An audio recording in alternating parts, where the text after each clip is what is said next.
Hello again viewers, welcome back to my channel.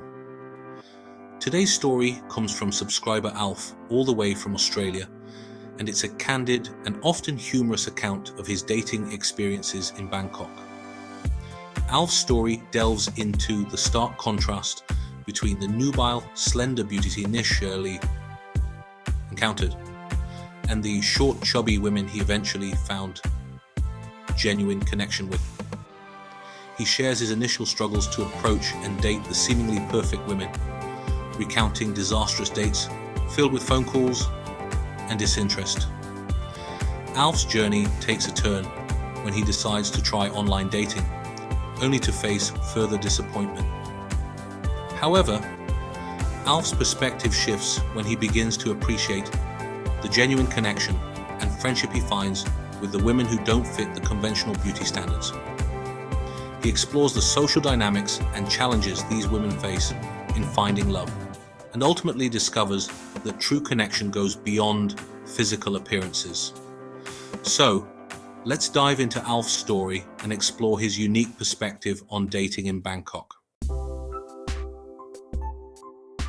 The first thing that I noticed when I came to Bangkok were all those slender, nubile, long-haired, white-skinned, drop-dead gorgeous girls.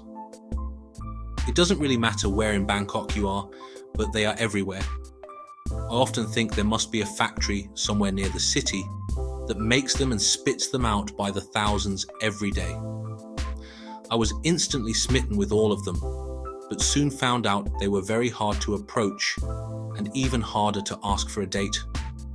The company I work for, like every company in Bangkok, has its fair share of these girls, but somehow I didn't find it a wise move to try to ask one of them for a date. Not that they were interested in me, but the fact that they were my co-workers would make it hard for them to ignore me if I started talking to them. Sure enough, most actually replied if I said something to them, mostly in monosyllables, but still. Anyway, I felt they were haughty and elusive creatures, best to be left alone. However, over time, I got to know a few of them a bit better.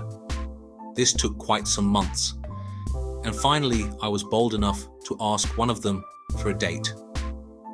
I first asked her if that would be appropriate, being co-workers and all. But she told me it was no problem, so she actually said yes. Before I continue, there is also another type of Bangkok girl. She is completely opposite in looks as the aforementioned type. All of you have seen them and probably never dated or bothered talking to them. They seem to be not nearly as abundant as the nubile and slender vixen. I'm talking about the short, chubby, short-haired women. They almost always wear glasses and are also white-skinned. Nobody would ever mistake them for pretty girls, not even after consuming 2 bottles of vodka. The fact that they are not seen as frequent doesn't mean that there are less of them. My hunch is that they just don't go out and about as much as the every guy's wet dream variety. I think as far as the real Bangkok girls are concerned, the ratio between the pretty and the not pretty ones is about 50-50. There hardly seems to be an in-between category. It's either the long-legged, long-haired, slender, gorgeous creature or the chubby, short-haired, never pretty person. Why I think it is 50-50? Because in my company, which is very big, the ratio between the two was about half-half. We chose a nice and expensive restaurant. We hadn't been seated more than 1 minute when her phone started ringing. Without any excuse or look in my direction, she answered it. The phone conversation took about 5 minutes. After the call was finished, I barely had time to say one sentence before the thing started ringing again. This call lasted about 8 minutes. Food had arrived during the second call. After she had finished this call, I just managed to say, "Enjoy your meal," before the third call came in. After call number 5 or something, I started to get a bit pissed off, and between 2 calls I asked her if she would mind turning off her phone. She looked at me as if I had asked her to undress there and then, sufficient to say she wouldn't even think about it. And then the next call came in. Until now, she had hardly had time to eat one spoonful. I waited for a few more calls, and then I really had enough. I asked, shouted for the waiter, and when he came, I told him to give the bill. Then I paid, stood up and left. All this time, my lovely friend was of course busy answering a call, and I think she didn't even notice that I had paid and left. Anybody who thinks I would have had enough of dating these girls is wrong. My next plan was try the good old web. Remember, it was early 2011.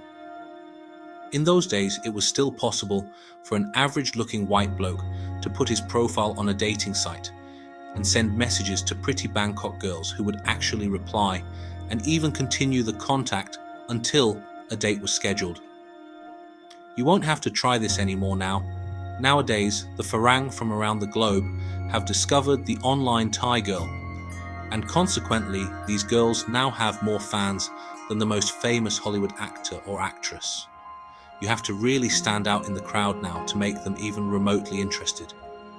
But anyway, back then it was different, and after about a month I had found online this typical Bangkok girl from the knockout variety, and a date was set. When she saw me, she looked shocked. I asked her what was wrong, and she said she had the flu. In the restaurant, we ordered food. I soon felt she was really disappointed in my looks. It might be my fault, because in my profile I had put a dated and very flattering picture of myself. The current me was not nearly as good looking. Anyway, the date was a complete disaster. After she had nibbled on more than 15 dishes, she just kept ordering because I was paying. She suddenly declared she was feeling sick and wanted to go home. No need to say I never heard from her again.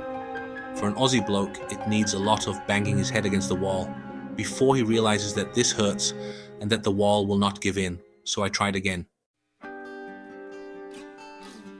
This time through a male Thai co-worker who had taken pity on me. He told me he had a gorgeous female friend who was really interested in meeting Farang guys. Both claims would turn out to be very true, but the second one not the way I had liked it to be.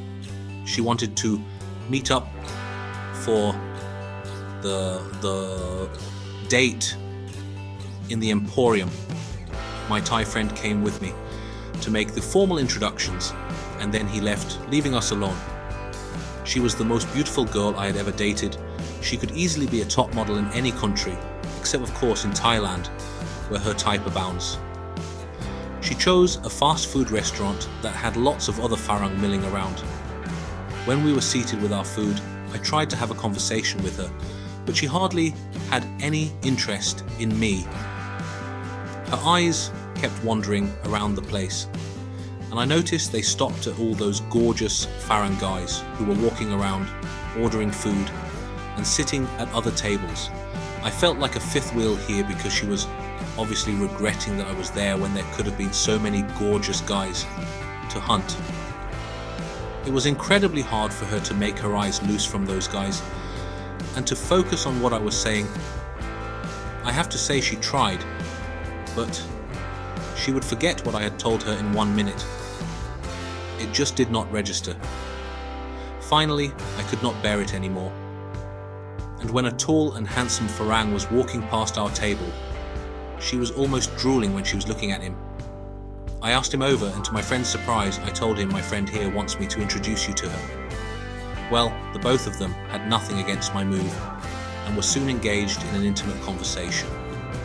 I told them I had to use the bathroom and stood up, not planning to go there of course, but to make a retreat. I just couldn't go. I wanted to see the outcome. And 5 minutes later, I had a peek around the corner where they could not see me, but I could see them. And sure enough, they were still sitting there. About 10 minutes later, they both stood up and left, so I followed them to see what would happen. Outside, they were holding hands now. They were waiting for a bit until A taxi pulled up, and both of them went in the back. I took the next taxi and went home. This last blow struck home much more than the previous dates.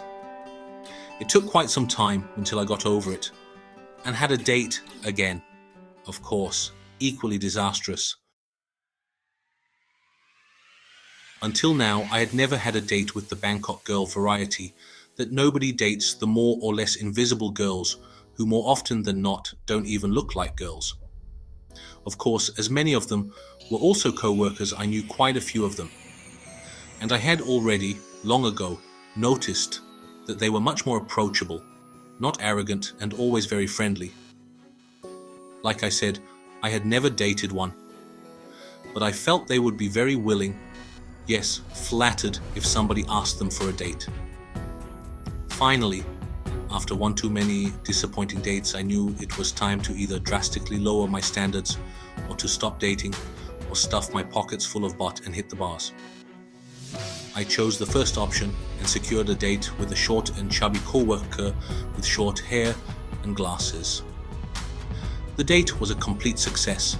The experience wasn't even remotely similar with the ones I had with any of the pretty girls. This girl was really and genuinely interested in me. I think she fell in love with me on the first date. No, I'm actually pretty sure of that. Nowadays, I have quite a few of those chubby and short and extremely plain-looking female friends. They have helped me in many ways, except getting a girlfriend. I can say they're really good friends. I think many secretly hope I will fall in love with them, but I just cannot do that. I never slept with one of them because I wouldn't know what to do. My attraction to them is completely not sexual. Most of these girls are really smart and hardworking and have always been single. Most of them have degrees. They could study hard because, unlike their stunner friends, they did not have to divide their time in uni between the books and a string of boyfriends. This doesn't mean, however, that these girls are shunned by all Thais. No way, because of their character and the way they behave. More often than not, they have many friends, also male. It is only very hard for them to find a guy who really falls in love with them. Thai guys from their social class are really choosy when it comes to looks. Often the only way for these girls to find a husband is to date way below their social class. But they don't like to get a jobless, loser kind of husband who only marries them for their money income, and who will most likely will keep a string of girlfriends behind their back, of course, paid for with the girl's money.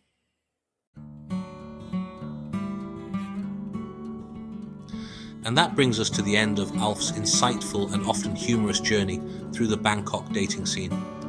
His story highlights the stark contrast between societal beauty standards and the reality of genuine connection. Alf's experiences remind us that true compatibility and friendship often lie beyond superficial appearances. We've seen how his initial pursuit of the perfect woman led to a series of disappointing and frustrating dates. However, his willingness to look beyond the surface ultimately led him to discover meaningful friendships and a deeper understanding of Thai social dynamics. Now, we want to hear from you. Have you had similar experiences with dating or forming friendships in a culture different from your own? Do you have any thoughts on the societal pressures around beauty standards? Share your stories and insights in the comments below. Your experiences can provide valuable perspectives for our community.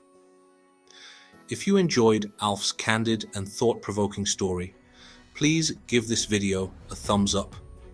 And don't forget to subscribe to the channel for more real-life expat stories and cultural explorations.